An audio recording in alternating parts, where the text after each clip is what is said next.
I'm in subcommittee. Okay, we are live. Good afternoon, everyone. It is Thursday, February 22nd, and we are the Motor Vehicle and Transportation Subcommittee. I'm glad to see all my members here. Appreciate you very much. It's been a day. So we have 6 bills on our agenda. We probably won't get through all of them. I suspect we might be able to vote out the first 3, and the last 3 we'll talk about. So why don't we kick it off with HB 552? Oh, there's Delegate Guyton. Vehicle laws, automated enforcement citations, and notices. Patrick, will you sum up the bill for us, please? Yeah, got to get my bill file here. This bill simply requires for automated enforcement, for all of the automated enforcement programs in the code, that the local jurisdiction use the address on file, the current mailing address on file with the Motor Vehicle Administration, and if the address is unavailable, the current residential address on file with the administration. That's the most likely to be the good address. Thank you.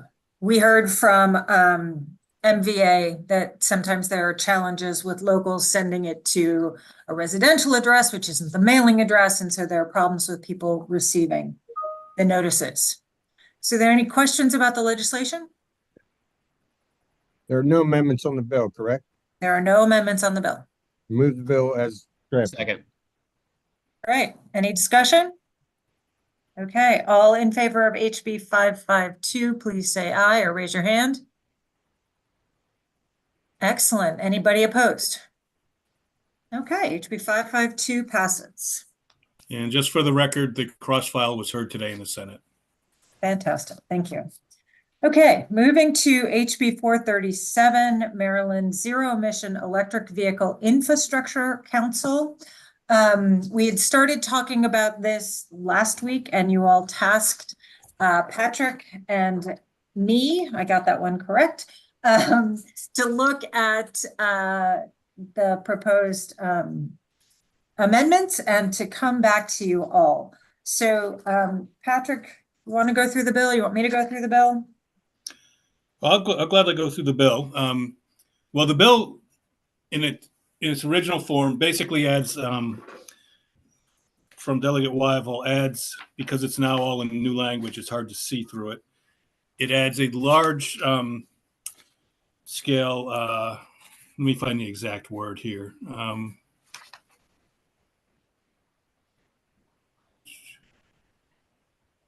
One representative of a heavy-duty plug-in electric drive vehicle manufacturer, that's Volvo out in Western Maryland, to the ZVIC Council. And then also through amendment last year, or I don't know if it's amendment, whatever, but with the sponsors' acquiescence, adds a representative from Department of General Services to the ZVIC Council. And then the odd part is that the bill was drafted as a reintroduction of last year's bill that had some membership that none of the sponsors have any idea where it came from. Specifically, we're talking about taking away a member who is a representative of, where is it? Page 4. Yeah, this is just a little confusing because you've got the new language does not have it because it was taken out. Adds a representative of my environmental community, and then takes out a representative of retail electric suppliers community. And they did petition us. They sent us some testimony saying they'd like to stay in the council. And it looks like that position was swapped out and added a member of electric suppliers, which had a member added. So I think this chair was going to suggest to just get rid of those amendments. So the sponsor doesn't know where they came from. There's no, there is testimony asking that the electric suppliers stay in. And then there was also testimony asking that the automotive dismantlers and recyclers stay in the bill. Not stay in the bill, be added to the bill to the ZVIC Council. They presented a case based on the fact that there's a lot of EVs have rare materials, rare elements, and the like involved in them. And as we've heard on the floor and elsewhere in the last few years, some of these come from China, some of them come from not nice countries. And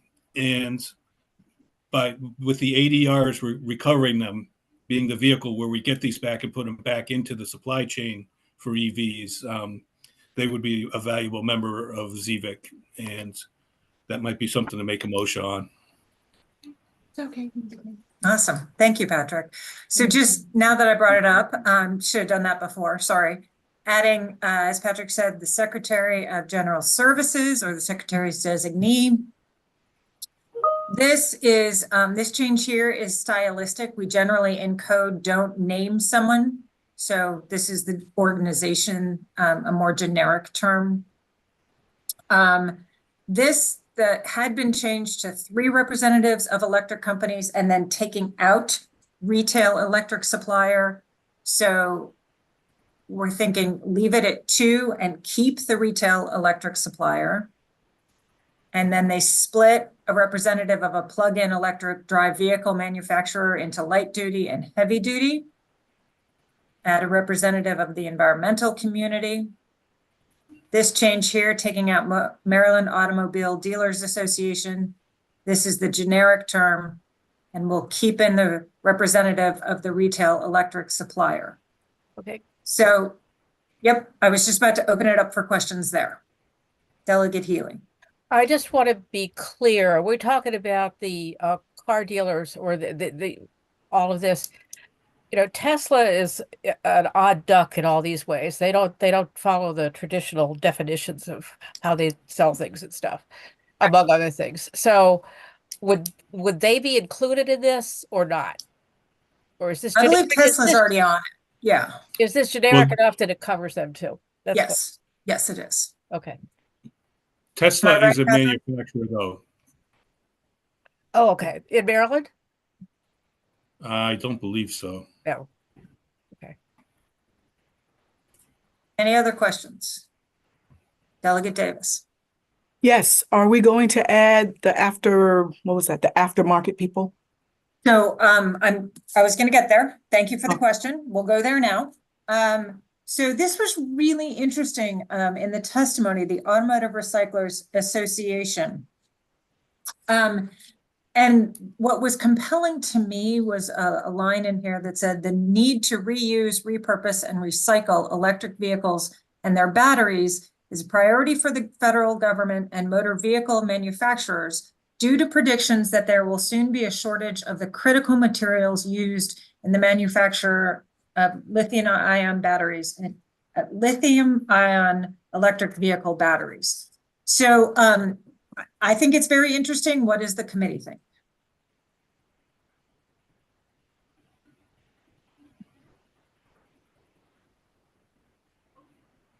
Anyone? Bueller? I really don't know. That's a good question. I don't know the answer. We have an idea, Patrick. I'm honest. I don't have a vote. Okay. Opinion. Okay. Well, let's start with, yes, Delegate Davis. Well, I was just thinking, isn't it important to have them input how we recycle these things and what we're going to do with them? I don't know. You know what? I don't even know what the VBEC or whatever is, but if we're putting together a committee, I kind of think the disposal is important. I think it's, yeah. Go ahead, Delegate Jacobs. There's no recycling of lithium ion in the state of Maryland. Even MES doesn't do it. Okay. I'm not happy about it. I'm just saying we don't do it. Okay. So who does it? It's a good question. The Automotive Recyclers Association does it.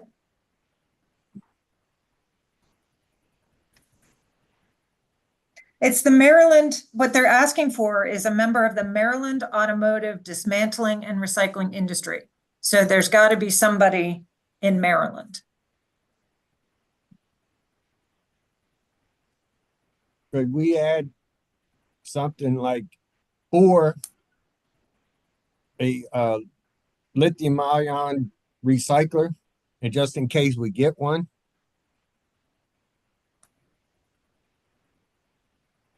Because we should Well, have those. I think the thinking is that these might be the guys to push Well, this issue.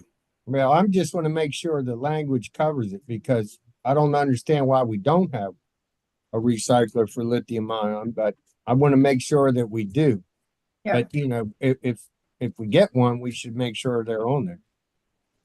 So I was, suggest putting or in that language. Yeah, I hear you, except or would indicate that these folks don't do that, and they do. Well, they could be either one though, Okay, or both. maybe. You know, I just want to make sure that base is covered. That's all. Yep. Yep.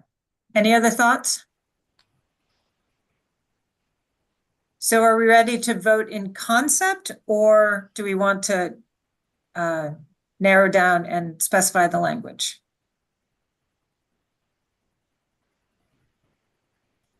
Come on, folks, I need you. I don't think we need the language. I don't think we need the language. I think you have the idea of what we want. Excellent, thank you. Delegate Morgan. I agree with one on the concept. I move Excellent. I move the amendments in concept. Second. Thank you. All right. I love voting on concepts. I love voting on concepts. All in favor of voting on concept plus the other amendments, raise your hand. Anyone opposed? Awesome. On the And bill as Madam Chair? amended? Yes, sir. Oh, go ahead. Go ahead. On the bill as amended. Is there a motion? Move favorable. Second. Any further discussion? Patrick? I was just going to say that if there's anything really offensive in the language that I come up with in concept, that it could be held at full committee and revisited by the subcommittee. Absolutely.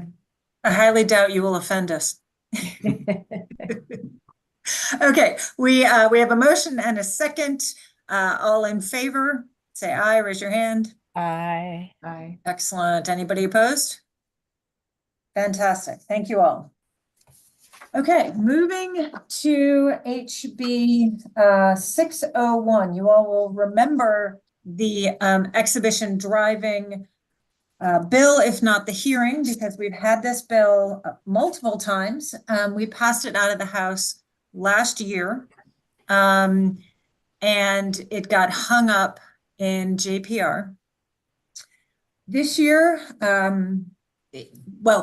last year on the floor, there was conversations about Ocean City, and because we were trying to make a statewide law out of Ocean City, this year what we've done is we've left Ocean City alone. We haven't touched their law. It is still the same for Ocean City. What we're doing is we are expanding that. So with the special event zone, which is when, law enforcement knows ahead of time that there's going to be an event, they issue a special permit. That's what Ocean City has. That's statewide. They can do that special event zone and then have the exhibition driving law in that zone. And then there's also a separate track saying statewide, we are defining exhibition driving. This is what it is. And these are the penalties. So Patrick, did you want to say anything about the bill or any amendments? There is one amendment. Yeah, just there's as the chair said, there's two parts of this bill. There's the special event zones, and the only change that's being made, that's the current law for Ocean City, Worcester County. The only change is that it's being expanded statewide. No substantive changes to the program.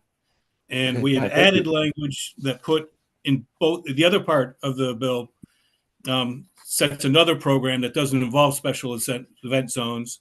Each county or municipality could enforce it any way it wants, either one. We had put in some affirmative defenses in both of the programs, and the amendments strike the affirmative defenses in the current law Ocean City portion. That's it. Now, legally, that doesn't change anything. People will still be able to bring an affirmative defense. But Ocean City didn't want any changes whatsoever to what they have. So that's why that's been struck there. But we're talking about legislative record. I just want to put that out there. Delegate Jacobs. Thank you. And so if the Ocean City law is like one, it only has to be one issue to be in violation, whereas the second one that's statewide remains with the two or more means in order to be charged, which is what we had adopted before. Is that correct? Yeah. That is correct. Okay, thank you. Delegate Davis. Well, I forgot what I was. Oh, I wanted the bill number because I wanted to pull up my notes. I'm sorry, HB 601. So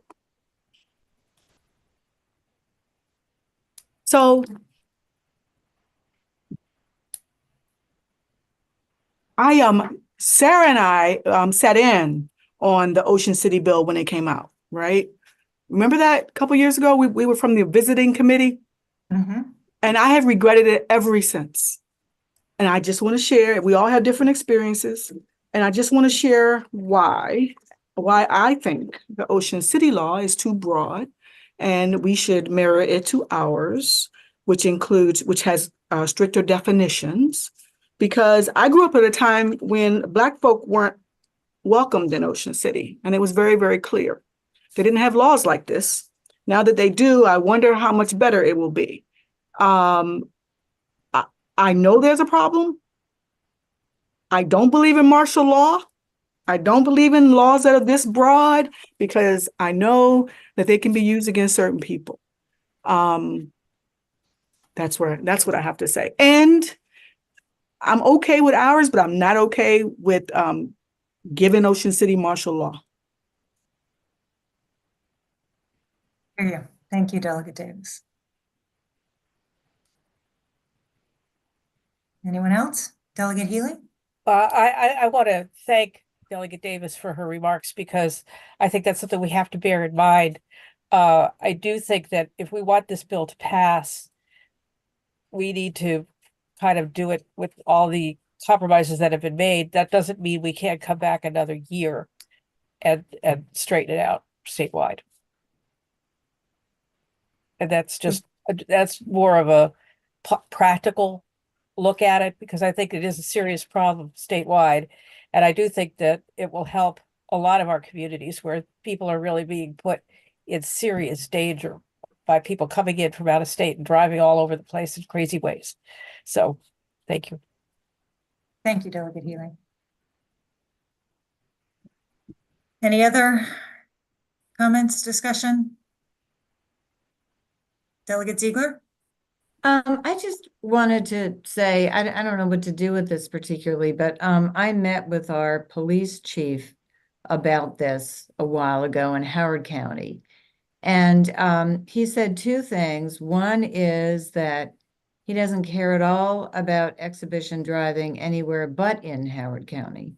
So they try and make sure that people take it next door, which, you know, so the statewide thing I think is really important. But the other thing he said that I don't think this bill addresses is that one of the biggest problems is that when they do this, they block intersections off so that emergency vehicles can't get through and the police can't get through and people can't get away from it. And that's actually one of the biggest problems. That is a problem. That actually happened in Montgomery County. And you all might remember at the hearing, one of the officers talking about, you know, a police car trying to get through and people throwing things at the car and they couldn't actually get through. Delegate Davis, did you raise your hand again? Okay.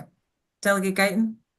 Thank you so much, Madam Chair. I just want to point out that it hasn't happened in my district that I know of, but I know this bill is very important to Delegate Ruth because they've had very similar problems in her part of Baltimore County. So I just want to throw that out since she's on the committee.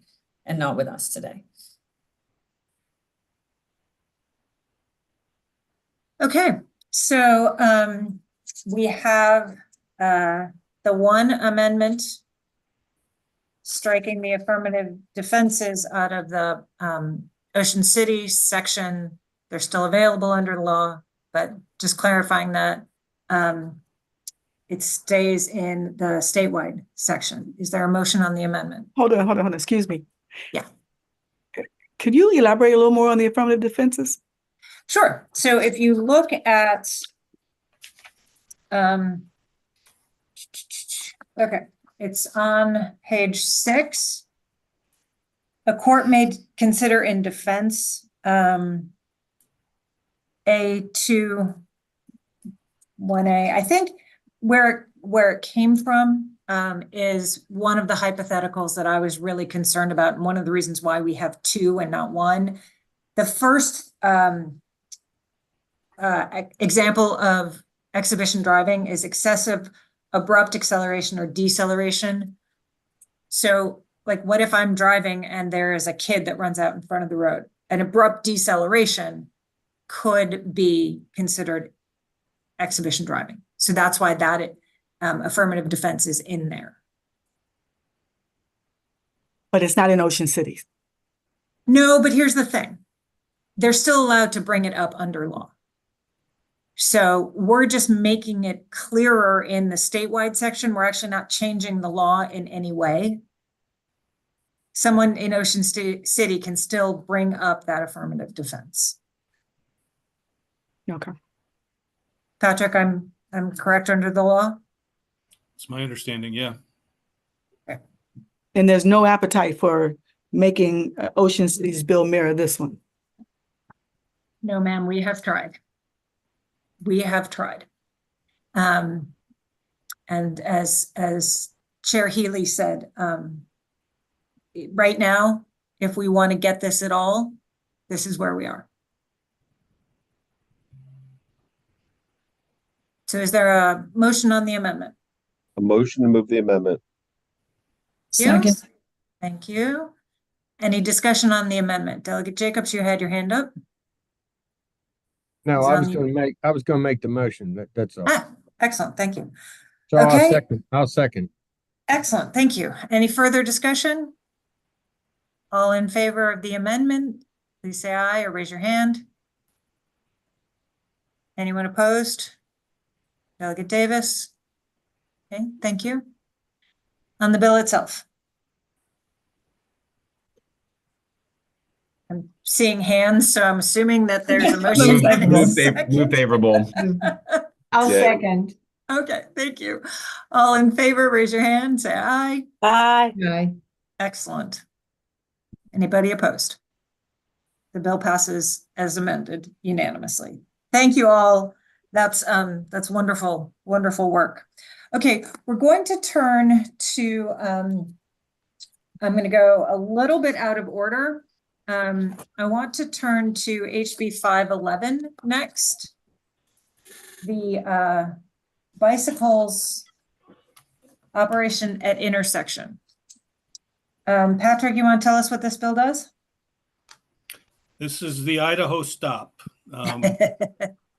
Says when a bicycle is approaching a stop sign at an intersection with a highway of 2 or fewer lanes for traffic, person operating bicycle may cautiously make a turn or proceed through the intersection without stopping on a bicycle if they reduce the speed of the bicycle to a reasonable rate and yield the right of way to vehicles in the intersection or any approaching vehicle on another highway, that it's near enough to the intersection that it poses an immediate danger. So let's have a little bit of discussion on this, and then there is a potential amendment.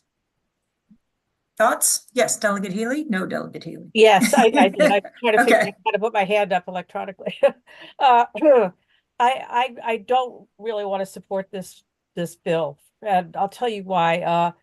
I think that to pass this law is like just saying scofflaws get their way, because I haven't seen a bicycle stopped for a stop sign in years and years and years, unless it was a child.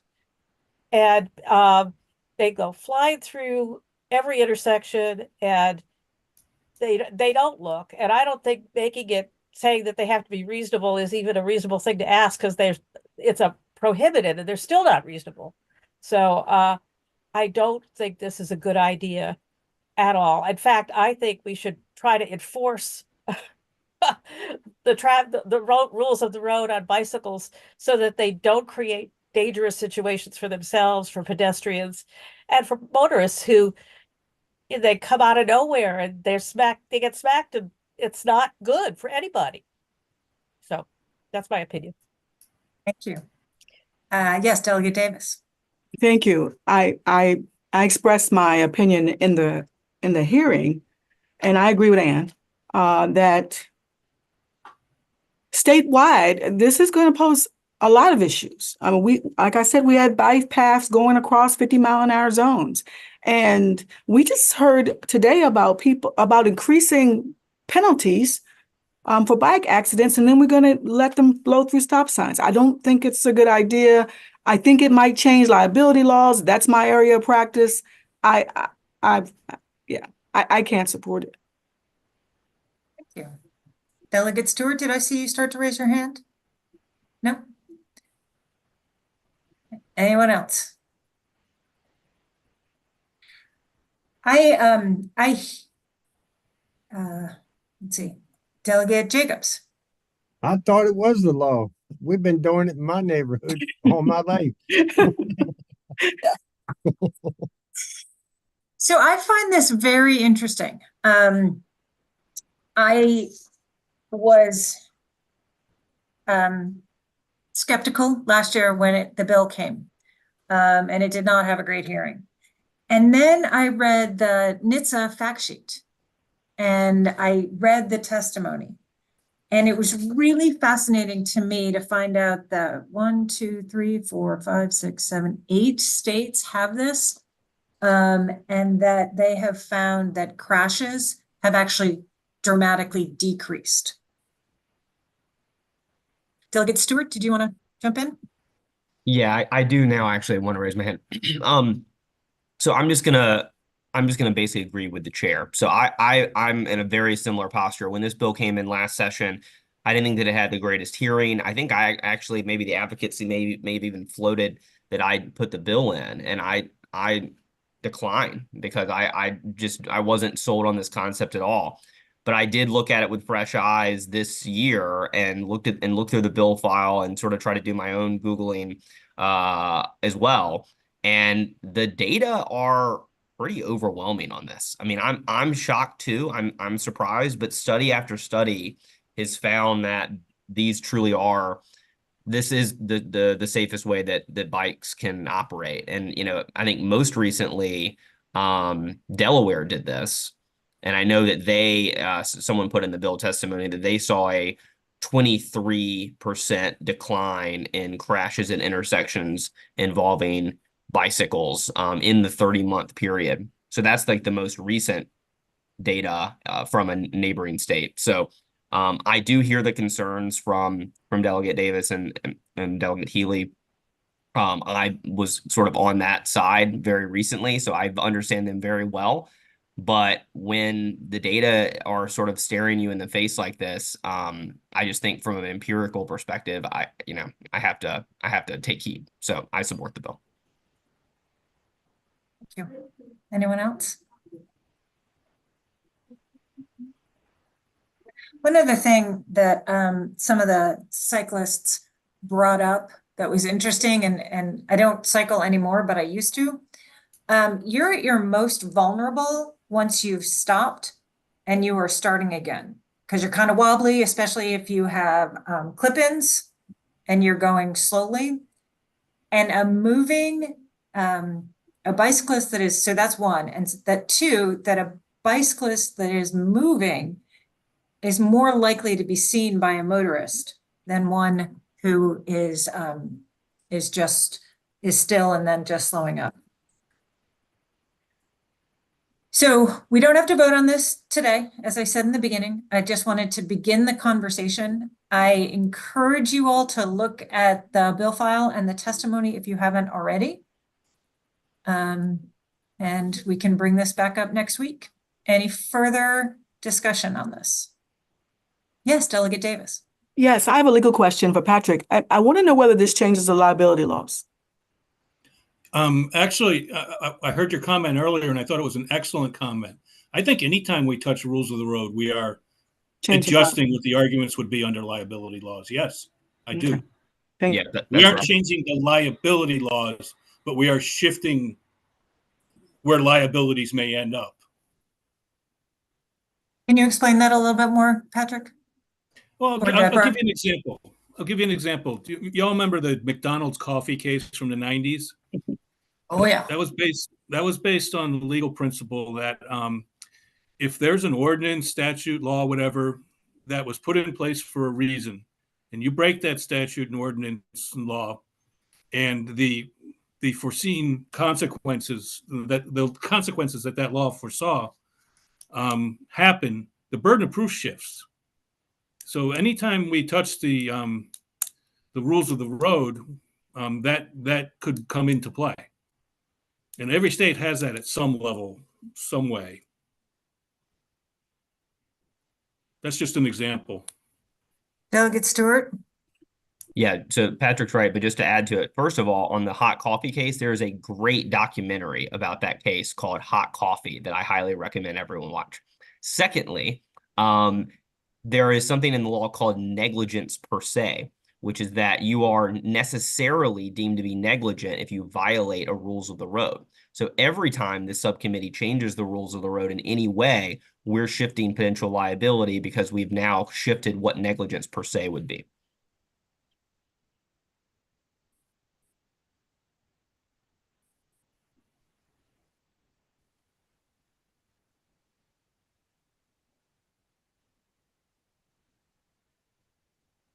It looks like we might be in an uncaptained ship right now.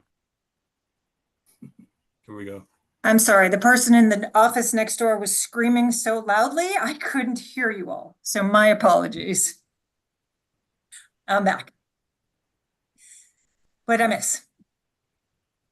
Just more discussion? I gave a really good documentary recommendation, and I think Delegate Davis wanted to be called on.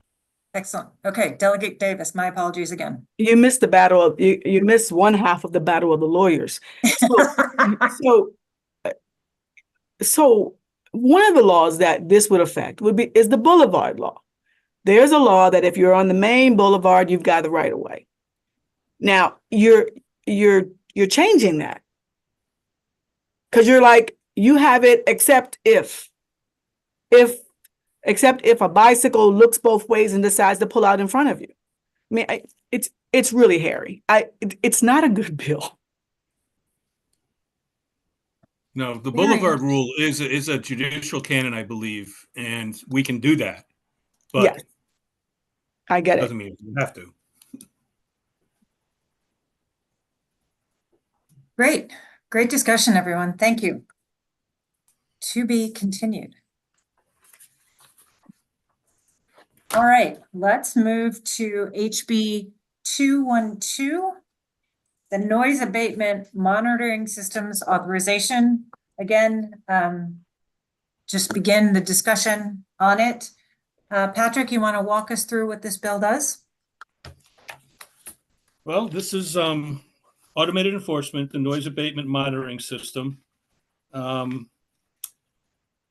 Much the same as speed cameras and the other automated enforcement programs that we have, and it's set up to be run as a local program, much like the local speed camera program is set up, and a lot of the same guardrails and the like.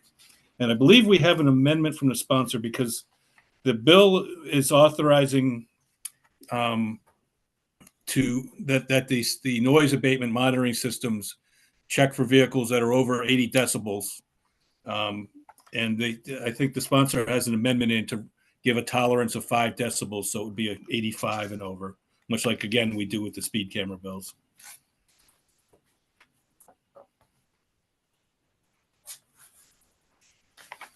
And I think I had a couple.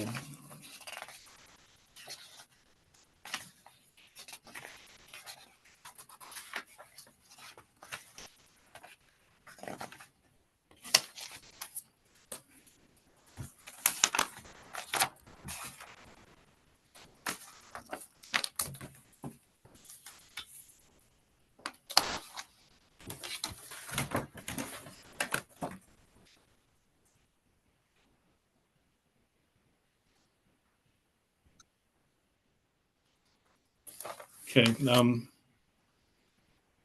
that's about it I have here.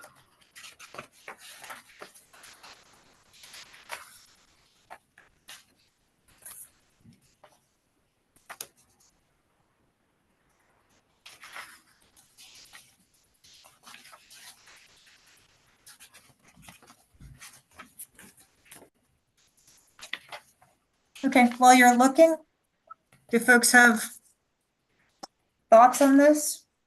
It's a new concept for us.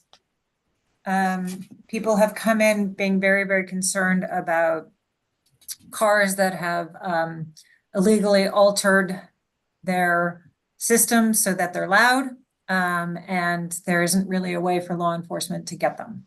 So that's what this bill is in response to. Thoughts? Delegate Stewart. Thanks. I'm just kind of like, everyone's being quiet, so I'm just taking the opportunity just to like, ramble on. So I like this bill. I know that it's new and it's weird, and I think a lot of folks have raised over the last couple of years some very valid points about how this would work in practice, but it's just a 3-county pilot. It includes my county. I'm overjoyed that it includes my county, and I hope that my county does the work necessary to make sure that it's implemented and that it's implemented successfully. Because I don't know about y'all, but this is the #1 issue I am emailed about. We have the ICC that runs through my district, and we in my office has have previously do kind of a review every year of what the topics of various emails we receive from constituents. This has been #1 every single year I've been in office. So I think this bill, it makes Montgomery County and Anne Arundel and Prince George's sort of the guinea pigs of this, and I'm very excited about being a guinea pig for this. I will note, for those of you who may still be on the fence on this, the first citation is a warning. I think that's nice because I think this will be a new program and people won't necessarily understand it. So there will be an initial warning before any assessment is made. That also gives people the opportunity to, get stuff fixed if they need to or whatever before they're actually charged. So I think that's very sensible. I think essentially it's like kind of a free education program, at least initially for drivers. It's no points. It's a $70 penalty. And just like I think when the speed camera bill, and probably Delegate Healy is going to give us a little bit of a history lesson here in a minute, just as that sort of, I think, created jitters for folks because it was a new concept, this will, I'm sure, create jitters as well. But, the speed camera program in Montgomery County is extremely routine. People have gotten used to it, and it has reduced traffic accidents. Speed cameras, while not always popular, work. And I think this program will also work to bring down not only speeding, but also the excessive noise coming from folks who are intentionally trying to make their cars loud. They know what they're doing. They're intentionally trying to do it. It's already against the law, and it's time that we start enforcing the law. Thank you. Delegate Healy? I agree completely. It is not the #1 issue in my district, but other than that, it is a major headache for a lot of neighborhoods. And I was skeptical about it last year when we first heard it as a statewide bill. I think the idea of doing the pilots is a great idea. It does parallel the Montgomery County did the original speed cameras as local legislation, and it took a while for people to get used to it. So I think that I'm a convert, so I think this is great, and I will support it. And it is my county, and I'm a co-sponsor, so I'm happy to do all of that. Okay, thank you. Delegate Ziegler. Me too. It's not in my county, but it's a huge problem, and it goes along with exhibition driving, and we have motorcycles that race down roads in the middle of the night. And yeah, that stuff makes you jump out of your skin. I think it's really dangerous and awful, and God knows what it does to flora and fauna and you know, birds. And I can't even imagine what. So yeah, I think it's certainly worth a try. I really do. Okay. Anybody else? Okay. So please take another look at the bill, see if there are any amendments, any changes, any thoughts you have, and we will bring this back next week. Sounds like for a vote. And Madam Chair, may I say something while people take this Of home? course, please do. First of all, this only authorizes one for a specific vehicle can only get one violation per day. I wanted to note that. And then there's a provision on page 12, lines 6 through 10, that a citation issued under this section shall be mailed not later than 2 weeks after the violation. Now, that's pretty standard, but this is a situation where if, say, a guy or girl, person drives by a noise monitoring system every day going to work and, you know, gets the first citation 14 days later, we could talk about 10 days of citations all of a sudden.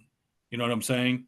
It's something I just want the subcommittee to be aware of and something we might want to address. That's a good point. Thank you.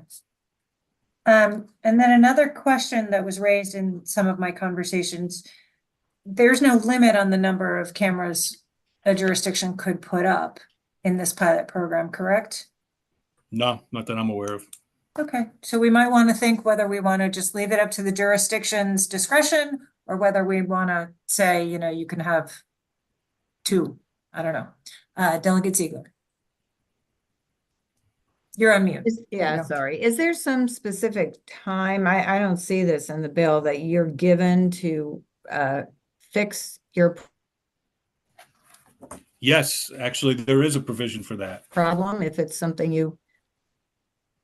Okay. If you give me a quick second here.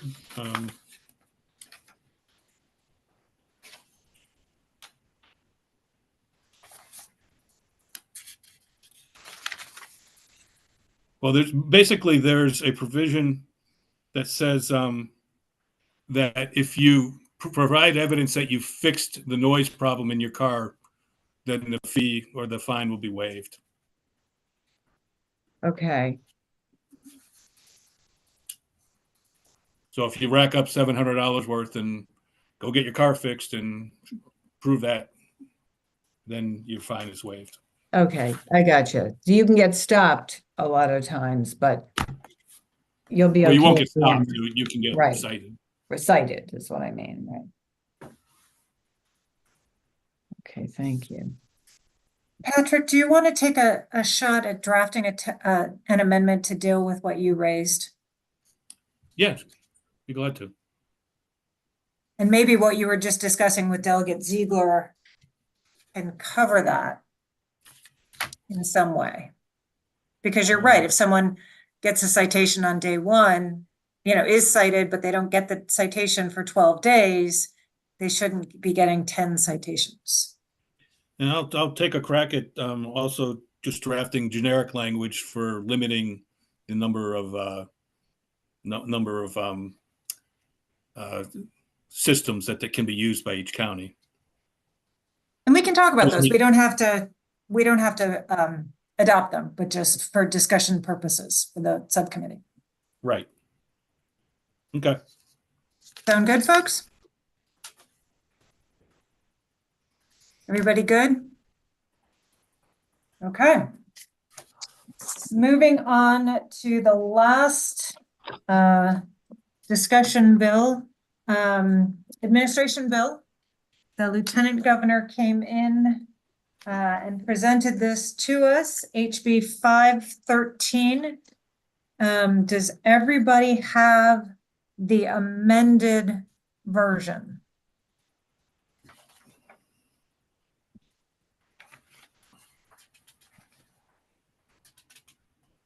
Yes, no?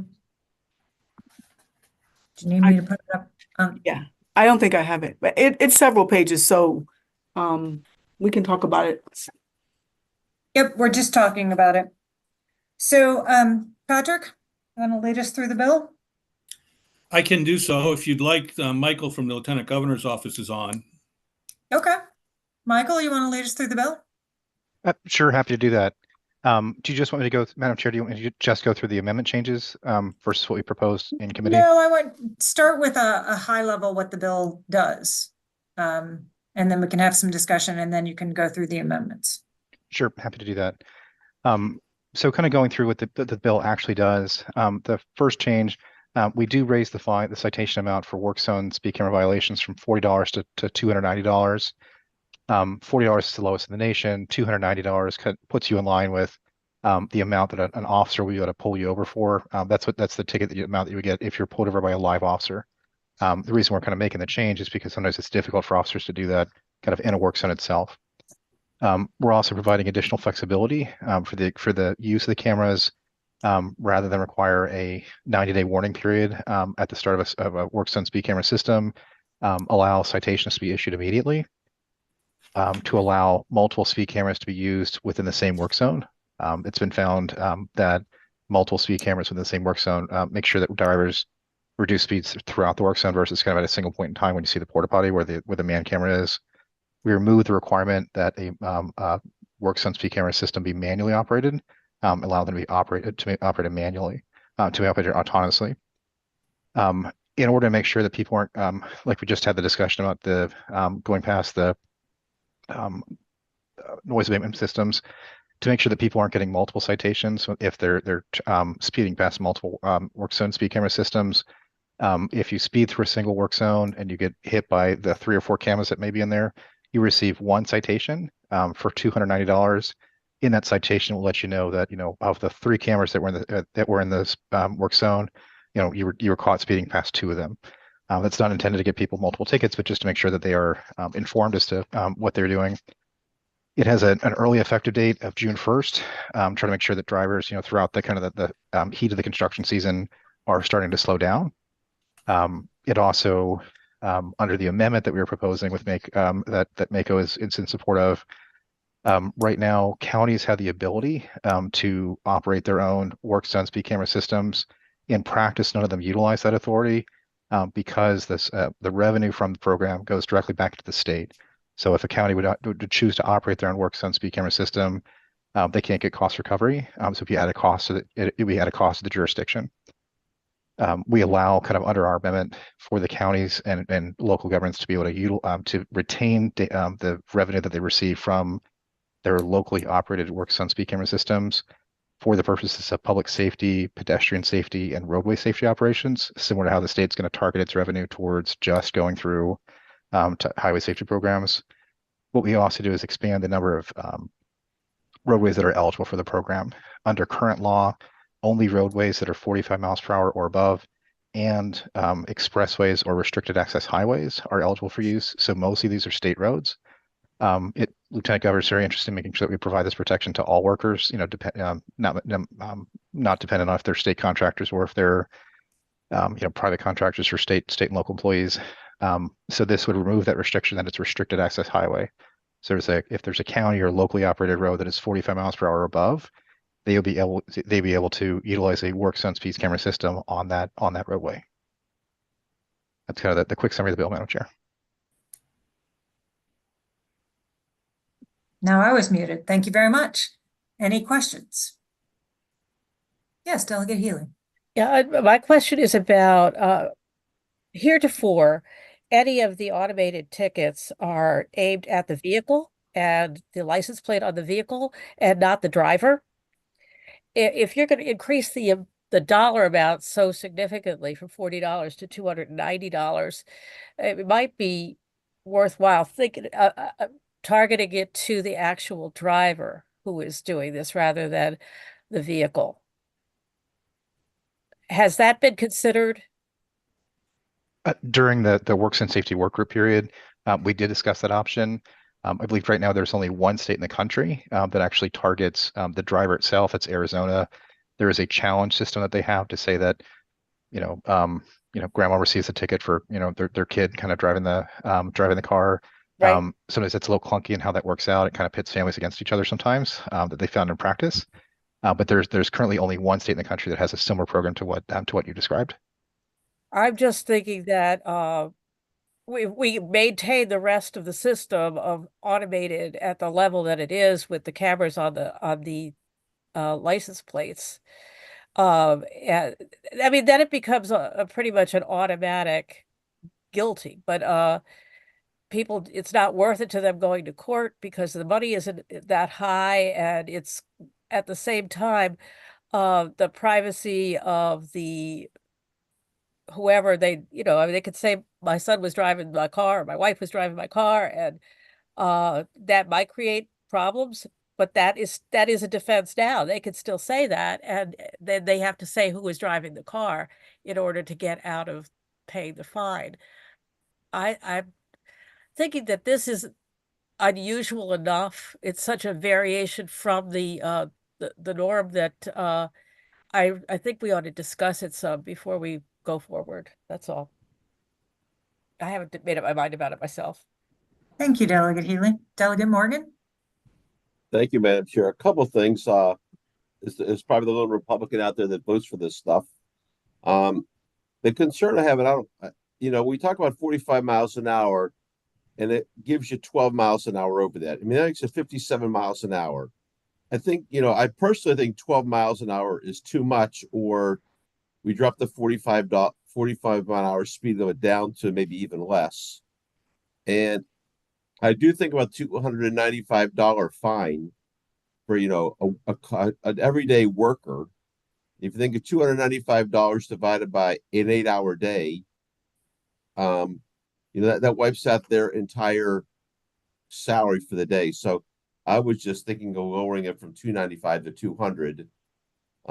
I think it still makes the effect, and I totally concur that the $40 fine equals a small tray of McNuggets at Chick-fil-A. So the pain at $40 just is not there, but the pain at $200 might be more pressing.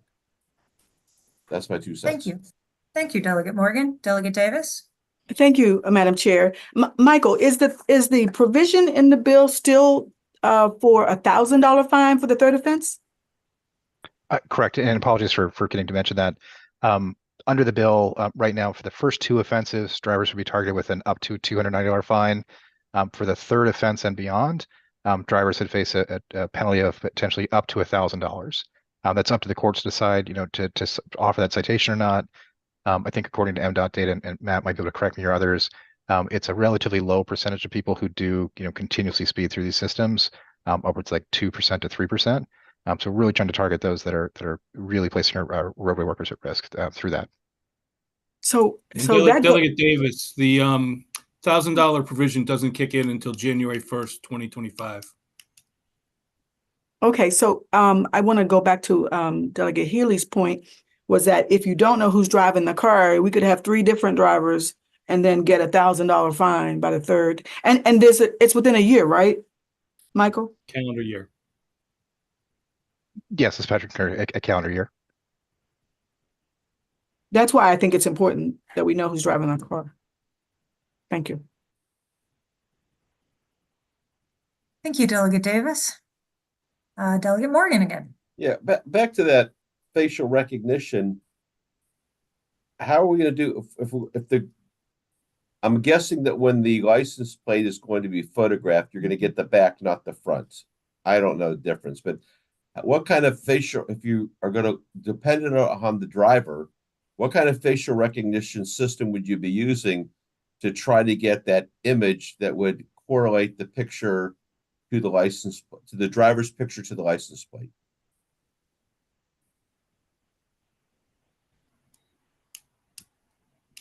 Anyone?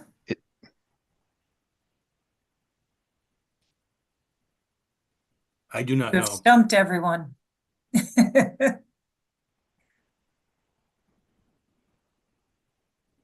That's a good question. We'll come back to that. Delegate Davis.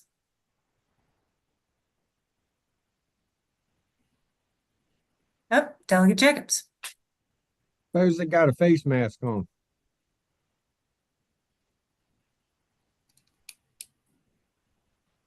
Or a hat Okay. or sunglasses.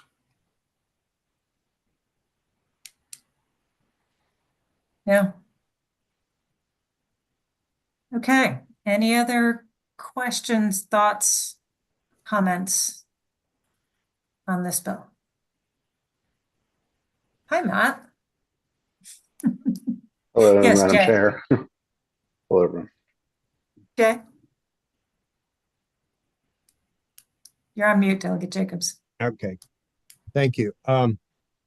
So when Mike was just talking about that fine structure, so it's 290 the first offense, 290 the second offense, and 1,000 on third offense or more, and you said up to, but that's going to be a mailed fine. I mean, the up to is if you take it to court.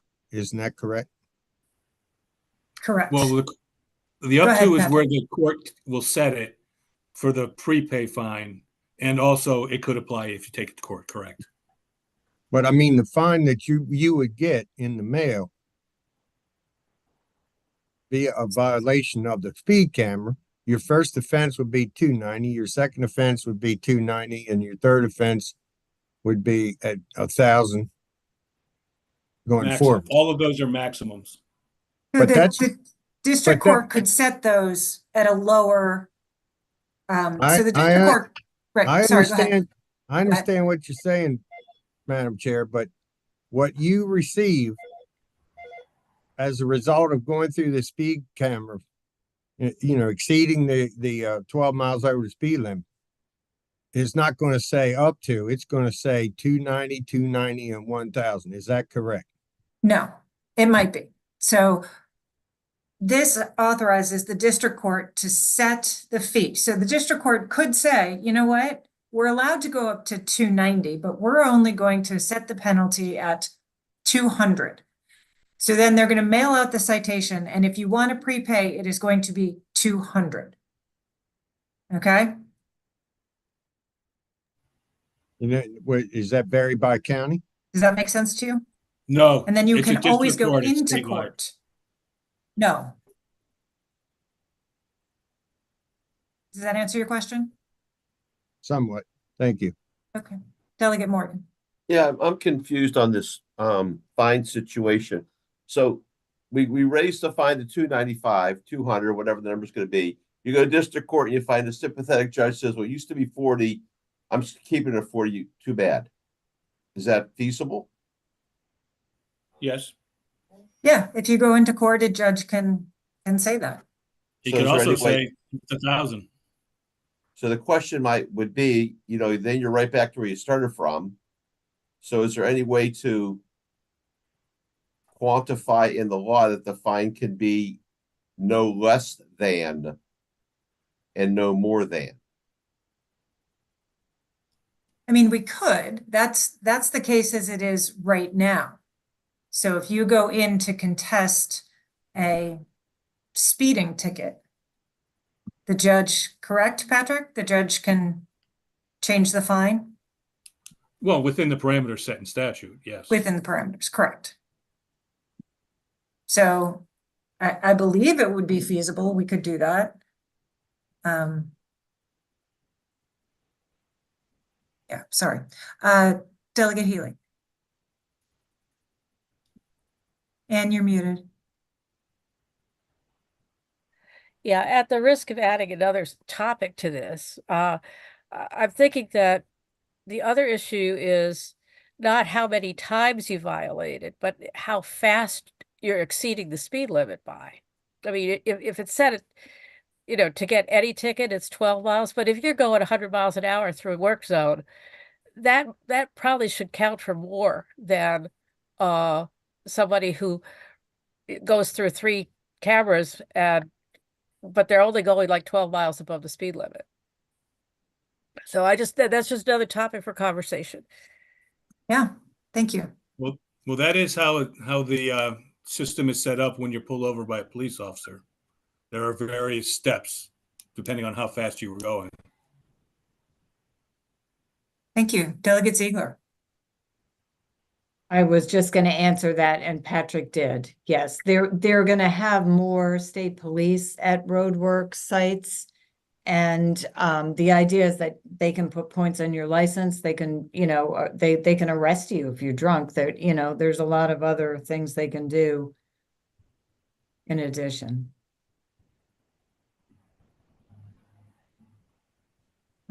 Great comments and thoughts. Thank you, everyone. Anyone else before we close out? All right, well, great discussion. Thank you, everyone. Really appreciate your participation and your thoughts today. And have a great rest of evening. I'll see you tomorrow. Thank you.